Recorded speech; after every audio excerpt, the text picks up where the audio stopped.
నిన్ను గంటి కొడుక నన్ను వదిలిపోయినావా ప్రజల కొరకు నేను చచ్చిపోయినా నువ్వు రాకు అడవి తల్లిని అనాథ చెయ్యకు.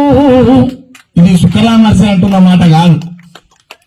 ఎంతో మంది కన్నీళ్లను తాగుకుంటూ జీవితాన్ని గడుపుతున్నటువంటి తల్లుల మాట.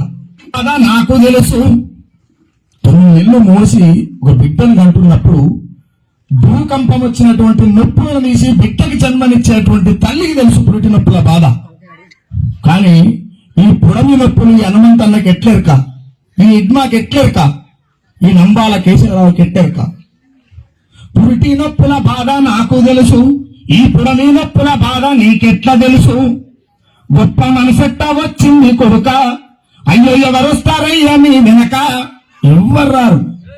చచ్చిపోతే ముఖం చూస్తందుకు కూడా, చచ్చిపోతే ముఖం చూస్తందుకు కూడా ముఖాన్ని సాటేసుకొని తిరుగుతున్నటువంటి సమాజంలో మనం భక్తులను సిగ్గుతో తలదించుకోవాలి. చచ్చిన శవాలను చూస్తానికి కూడా భయపడుతున్నాం మనం. మన బతుకులేనా?